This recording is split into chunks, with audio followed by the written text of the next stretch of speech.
Salut à tous, j'espère que vous allez bien. Aujourd'hui, dans cette vidéo, on va parler du prix du Bitcoin, du prix des altcoins, qu'est-ce qui est en train de se passer actuellement sur le marché, est-ce que les personnes ont enfin arrêté de vendre leurs crypto-monnaies, et surtout, est-ce qu'il y a des acheteurs pour reprendre la main. Je vais aussi vous présenter quelques graphiques qui nous montrent que les crypto-monnaies auraient peut-être atteint enfin le point le plus bas de cette vague baissière.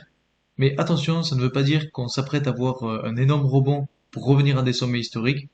Ça veut seulement dire qu'on a potentiellement vu le bas de marché pour cette période et qu'on va vers le haut pour les prochaines semaines, voire les prochains mois. C'est donc ce qu'on va essayer de décortiquer un petit peu dans cette vidéo, alors c'est parti.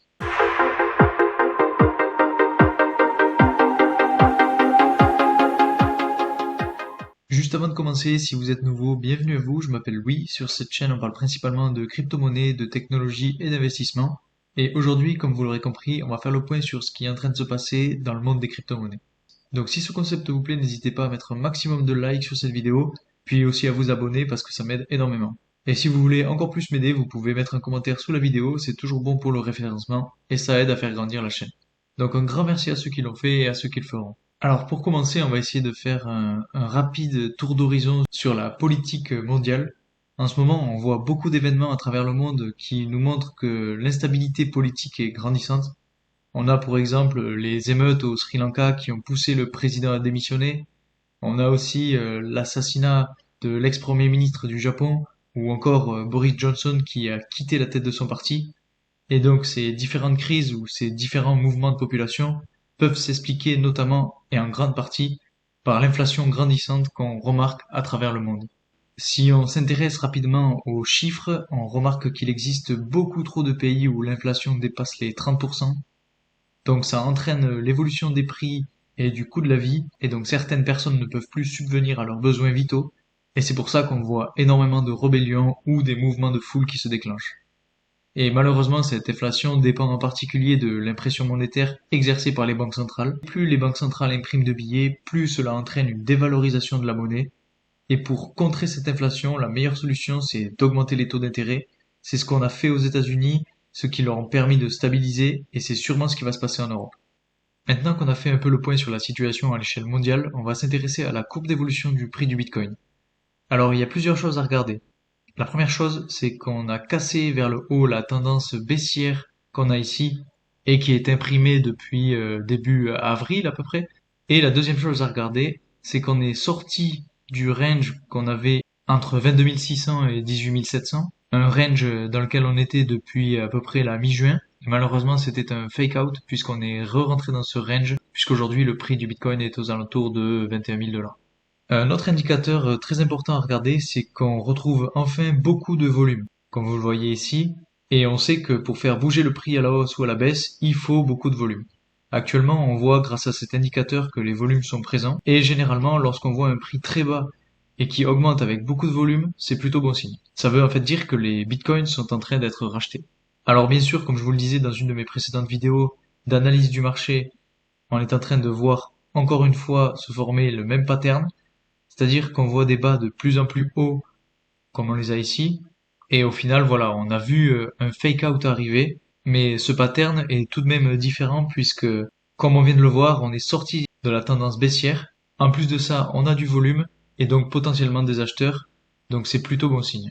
Selon moi, on a donc encore deux possibilités. Soit on continue à retomber et on repasse en dessous du range et on atteint les 10 000 ou 12 000 $.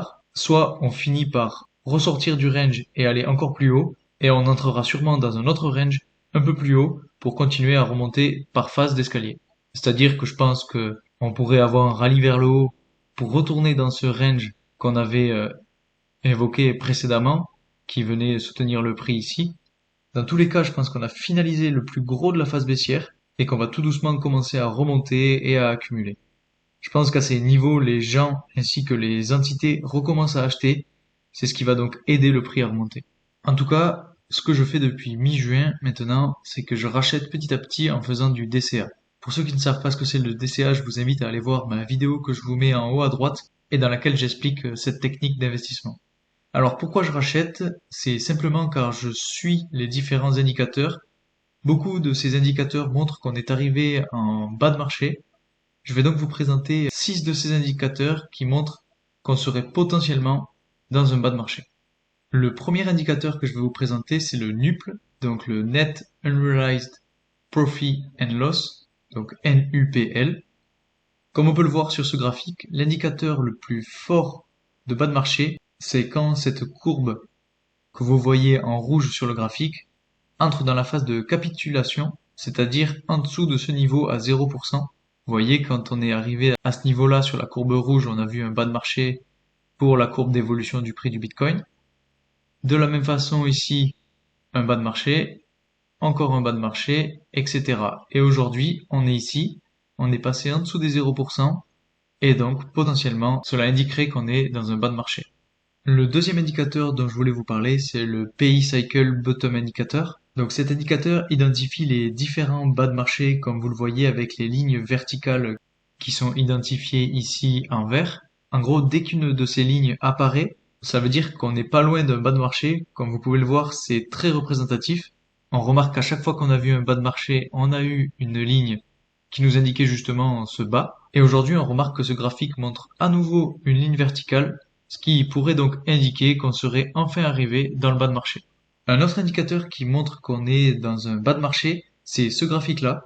Donc ce troisième indicateur nous montre la courbe d'évolution du prix du Bitcoin en orange, avec la moyenne mobile des 200 derniers jours en noir, qui sont comparés à la moyenne multiple que vous avez en rouge. Ce qui est important de regarder, c'est que la moyenne multiple est passée sous la barre des 0,6, donc en dessous de cette limite matérialisée ici en pointillé noir. Généralement, et comme on peut le voir sur le graphique, lorsque la moyenne multiple passe en dessous de cette limite, ça signifie qu'on n'est pas loin d'un bas de marché.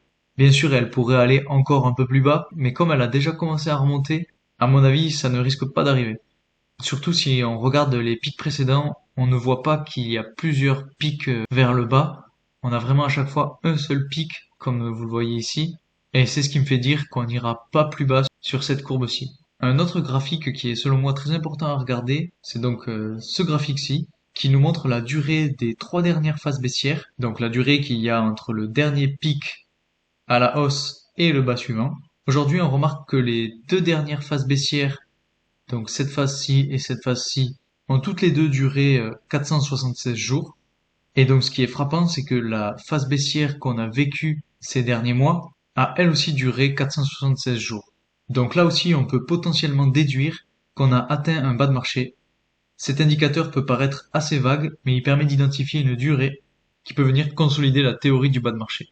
Le cinquième indicateur qui est important de regarder selon moi est représenté par la moyenne mobile des 200 derniers jours. En effet, on remarque que le Bitcoin est en dessous de sa moyenne mobile des 200 derniers jours. Donc la moyenne mobile est en bleu ici.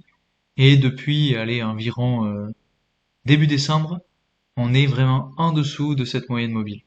Ce qui est intéressant à regarder, c'est qu'à chaque fois que ça arrive, cela montre que c'est un très bon moment pour réinvestir dans les crypto-monnaies, continuer à accumuler, puisque potentiellement ça amène à une remontée du prix. Enfin, si on regarde le Fear and Greed Index, pour ceux qui ne savent pas ce que c'est simplement un indicateur qui permet de prendre la température sur le marché des cryptos. Quand il est dans le vert, c'est que tout le monde croit au Bitcoin et aux crypto-monnaies en général.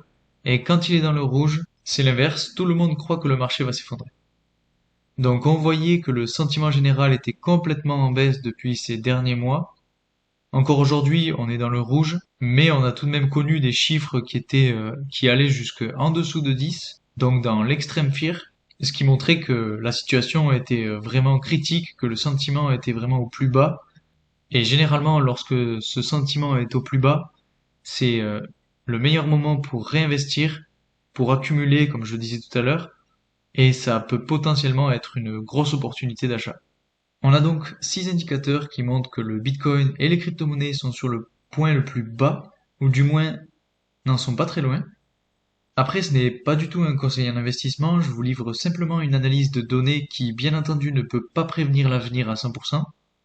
Donc je vous livre simplement mon analyse, et c'est donc maintenant à vous de vous faire votre propre avis. Beaucoup de personnes pensent que malgré cela, le Bitcoin va quand même continuer de chuter, mais de mon côté, je me fie aux graphiques, aux analyses, et pour moi, il y a de fortes chances qu'on ait déjà vu le bas de marché. Ce qui me fait dire que ce sera difficile d'aller encore plus bas, c'est aussi que la plupart des grandes institutions ont déjà vendu de grosses sommes de Bitcoin ou de crypto-monnaies, et ne vont sûrement pas continuer à vendre à perte. Donc je pense qu'aujourd'hui, les vendeurs ne sont plus majoritaires sur le marché, et ce sont les acheteurs qui ont repris le dessus.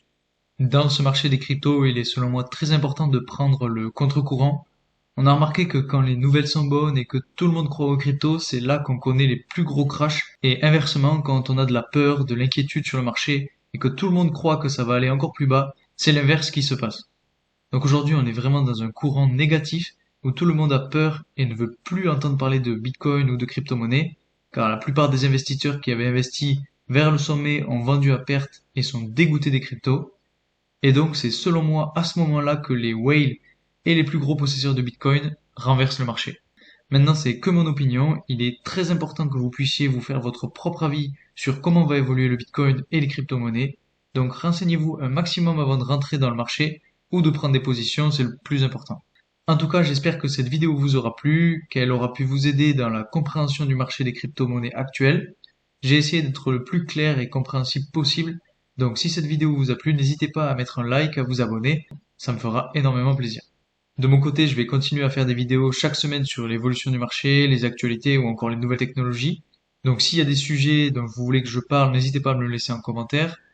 Si vous voulez aussi plus de précision sur certains indicateurs, vous pouvez aussi me poser des questions en commentaire, j'y répondrai avec plaisir. Donc voilà, c'est tout pour aujourd'hui, et moi je vous dis à très vite pour une nouvelle vidéo. Salut!